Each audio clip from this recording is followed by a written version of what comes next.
Hi guys, it's me again, Cams, and I'm back with a new video. I've been out for a couple of weeks because I've been super busy with projects, but here I am again, and I'm back to give you guys content about freelancing, UX design, product management, and everything in between.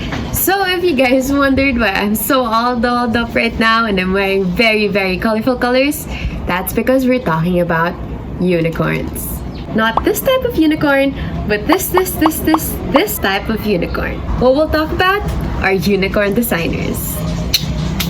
Yeah! First and foremost, what does it actually mean to be a unicorn designer? Is it something that you go into a job interview and when people ask, oh, what do you apply for? Oh, I want to be a unicorn designer. Well, honestly, unless they're paying you like 6 or 7 digits, I think that's a red flag. Anyway, basically what it means is that you have a skill set of a lot of different things when you're creating a product. So that might include user research, information architecture, visual design, interaction design, graphic design, website development, iOS, Android app development, illustration, marketing analysis, SEO specialization, branding development, branding management, copywriting. Sometimes you also have to interpret the star signs or make water to wine and have good, proper communication skills in the process.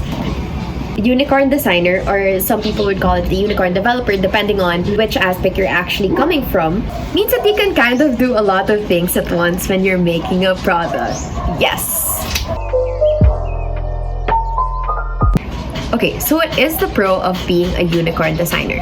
That means one, you have the flexibility. So say for example, in this project you actually want to be a developer, and this project you actually want to be a designer.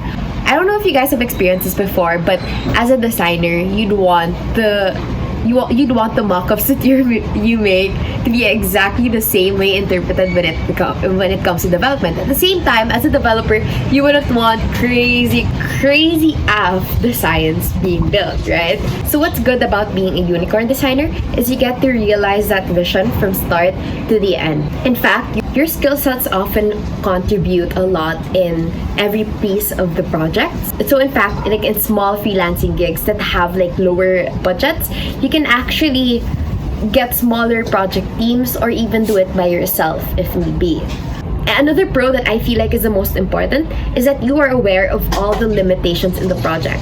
In that way, you don't get cheated on, definitely, by the people that you're working with, but also two, you actually get to manage expectations fairly well. And besides, you get to be called a unicorn designer. So if that's not a pro in itself, then I don't know what is. Now, going into the cons, one thing is that you are basically a jack of all trades. Now, I wouldn't say that being a jack of all trades is a bad thing. I mean, I'd rather be a jack of all trades than being a master of one. But however stellar you might be in a lot of these, presenting this in your resume might just make you come off as someone who's not really specialized. I feel like this comes from the idea of Malcolm Gladwell when he says that it takes you 10,000 hours to master a skill, to be an expert in one. Honestly, that may be true. Given that you have so many skills in your book, there can only be so much time in your day where you get to practice all of these. So even if you have the best time management skills in the world, chances are you won't have all the projects that will allow you to practice in every single aspect, much less that you have enough time to even practice it outside of those at all. So honestly, the practice in itself, I don't think you can practice being a design unicorn, but you can always be at the top of your game in trying to learn new things and grow in the craft that you're trying to work on.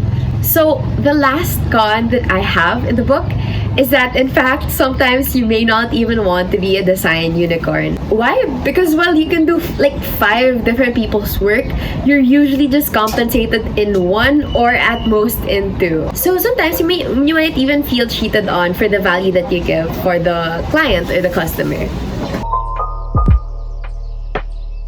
Okay, so if it hasn't been obvious yet, I still aim to be a design unicorn. And emphasis on aim, I don't think I have enough of the work experience in all of this to say that I am completely and proud to be a design unicorn. But lately though, I've been working on projects, and these are some things that I would consider skill sets that I've then or that I am kind of confident to be paid by my hour with. So these would be product management, UX UI design, front-end development, information architecture, app development, illustration, and basic SEO. So, disclaimer, I'm not a genius in any of this. I can give you guys a list of more specialized people who are probably like more hedgehog and who can bring more brilliant things into the product.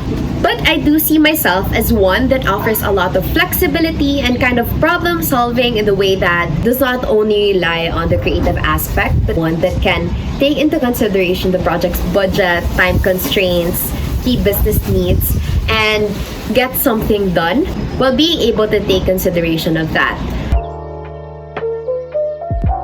Going to why do I actually do it? As I sandpaper more of the edges of these skill sets that I have, I aim to be a unicorn designer, not just to be heard by the C-level or my higher-ups, but to actually appreciate listening to the other people beside me. When you know each of the facets more closely, you get to actually relate with the people you're working with. In fact, say for example, you're managing the client, right? In that case, as being effective as a unicorn designer is to be able to really not just relay the concern to the client, but go with the developers first, understand what this problem might be, how it can be remedied, how it can possibly be given an alternative to, communicate that with the client, and then arrange something in the way that everyone can reach a common consensus. Better to know more so you can be able to tackle more issues and solve more problems. On the other hand, if it's something that's very unfeasible or something that cannot be done, especially the time and budget constraint, being able to know the ins and outs will help you defend your team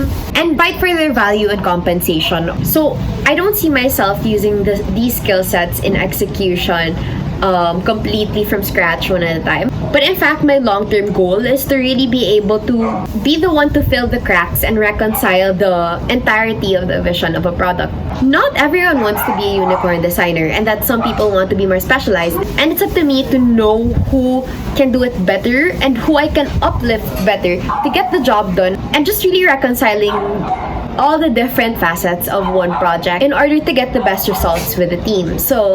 But yeah, that's kind of my goal. That's kind of my long-term goal in this. As to why I'd want to be a unicorn designer, I know that other people might have different reasons for being so. Anyway, job descriptions are a construct, and it's really a matter of you and your growth into whatever job that you'd want to achieve for you to be able to find that good purpose that you'd be really willing to exert more of your hours.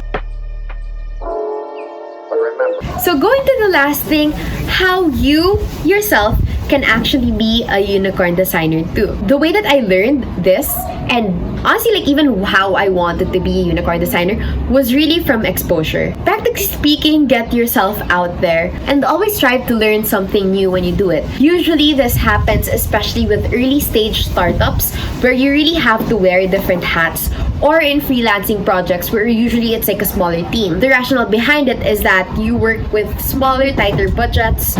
I'm not saying that you should undervalue yourself in these situations. You are practically an asset for them for being able to juggle a lot of different things that they don't even need to hire some people other than that. But do consider that it might be a great option, especially when you're starting out. Learn your craft, learn your process, that your main goal is really to be open to these adjustments, to this flexibility. Because the way that I would see it, when you're already inside of these teams, especially with mentors, that would be a good thing to do, is to really be able to communicate and ask and be humble about it. So what I would suggest is, for example, as a dev team, try to make the time to kind of sit down, maybe schedule a call with them, understand how components work, so that when you're building it into the prototype or in your UI, you'd understand how difficult this functionality may be. Honestly, this is something I discovered late, but I think it's a really good practice to be able to ask your developers if they have familiar UI kits that they're using, because in a way this kind of reduces the amount of work. Honestly, before I would get bummed if the design that I did wasn't exactly done the way it was. But then as I got more used to development, I realized that some things are just really, really difficult to do. And sometimes it's just a lack of communication between the designer and the developer as to how the vision is done. This also goes, for example, with marketing or the marketing team. So marketing is generally concerned about conversion. How, for example, the product that you've made allows for people to really convert and buy these products. So being able to ask them about that, ask them about the statistics and analysis, being able to contribute and understand how the A/B testing works, for example, to get better conversion, better sales. I think that will also be really good for you as a designer, so that you get more impactful, more useful designs that will eventually not just be scrapped, but something that they can constantly iterate and evolve with. Ultimately, as you keep on asking these questions, you also grow your understanding of the fundamentals of one thing. So what this does, in a perspective of a designer, is you become more informed. And by being informed, you actually get a more empathetic view of how to make the product better, in the sense that it's not only about the aesthetic appeal, but also something that really goes from end to end. Related to that, working experience is good. I think it's best. But at the same time, it's always good to read about fundamentals and especially current trends. So aside from it being informational, a really good thing about being able to read about these is that it can help you spark conversations with these people in your team too. This creates good relationships with them. I mean, it gives them an impression that you're actually really, really deeply interested in this, which I hope that you guys are when you're trying to be sincere with what you're doing. So as a designer and developer myself, I really, really appreciate it when people try to learn about jargons. They don't need to really research about it like beforehand, but even just asking me about it and then them using it after I've taught it to them. Because in a way, it lessens the amount of time that we have to really translate everything. Also makes the job easier ultimately. It's like you're becoming a polyglot, but in like abbreviations or certain terms of different working departments.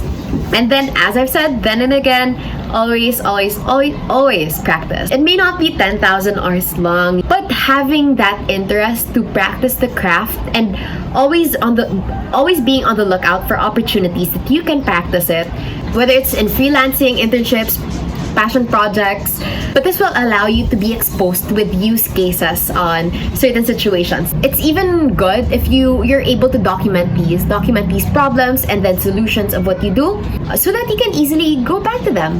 What I would suggest actually is you try out a lot of different things. So what this does is that you get to be exposed in a wider range or a more diverse set of problem situations.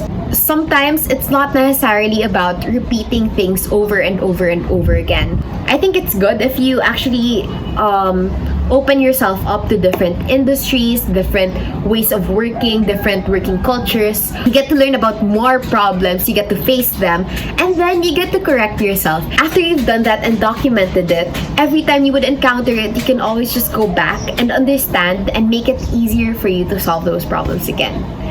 And the last and most important part, if you're actually interested in pursuing kind of a unicorn designer career, is to really discover and own your creative process.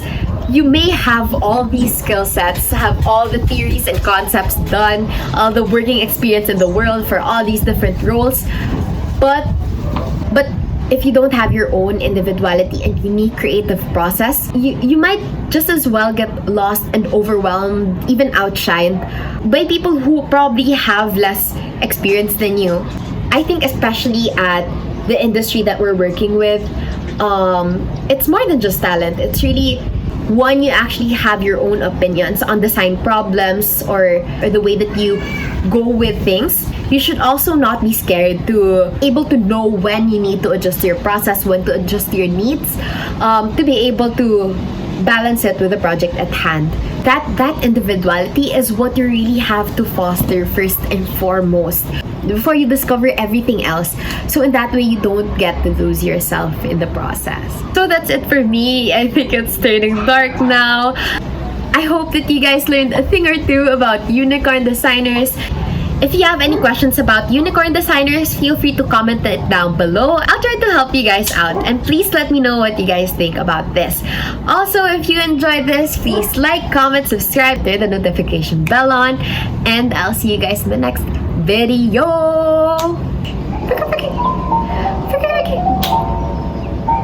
Grabe, it's pretty dark na.